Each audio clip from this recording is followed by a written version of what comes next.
Welcome to Vihari's Kitchen. Magic of 2 spoons. Please like, share and subscribe. ఇప్పుడు నేను చూపించే item మజ్జిగ చారు విత్ పకోడీ. అది కూడా ఆకుకూర పకోడీ అండి.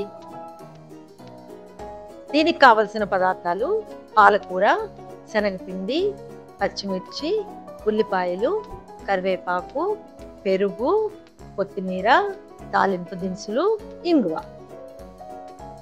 ముందుగా ఒక పెద్ద బౌల్లో పెరుగు, పసుపు, కారం, ఉప్పు, తరిగి పెట్టుకున్న కొత్తిమీర వేసి కొద్దిగా నీళ్లు పోసి ఉండలు లేకుండా బాగా కలపాలి. ఈ పకోడీ మజ్జిగ చారు చేయడానికి కమ్మటి పెరుగు తీసుకోవాలి. స్టవ్ మీద కడాయి పెట్టుకుని తగినంత నూనె వేసి ఆవాలు, జీలకర్ర, మెంతులు, ఎండుమిర్చి, కరివేపాకు, ఇంగువ వేసి వేపాలి.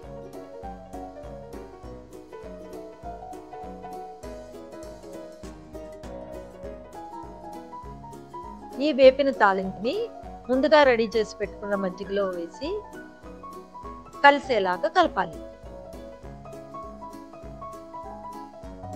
ఒక బౌల్లోకి శనగపిండి,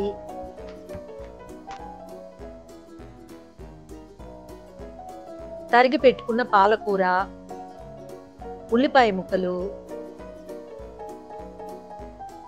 పచ్చిమిర్చి ముక్కలు, పసుపు, కారం, ఉప్పు వేసి బాగా కలిసేలా కలిపి కొద్దిగా నీళ్లు పోసుకుంటూ పకోడీ పిండి కన్సిస్టెన్సీ వచ్చేలాగా కలుపుకోవాలి. ఈ మజ్జిగ చారులో వేసే పకోడీ ఆకుకూరతో చేస్తేనే టేస్టీగా ఉంటుంది. నేనైతే ఇక్కడ పాలకూర తీసుకున్నాను.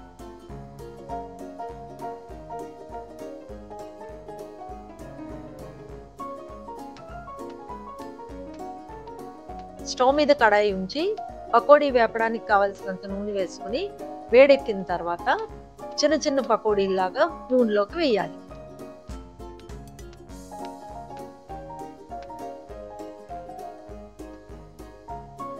చుట్టూ కలుపుతూ పకోడీ రెండు వైపులా వేగేలాగా వేపాలి. చూసారా, పకోడీ గోల్డెన్ బ్రౌన్ కలర్ లోకి వచ్చేసాయి అంటే రెడీ అయిపోయాయి. ఇప్పుడు ఒక గిన్నెలోకి తీసుకోవాలి. ఈ పకోడీ మజ్జిగ చారు చాలా సులువుగా తక్కువ టైంలో అయిపోతుంది.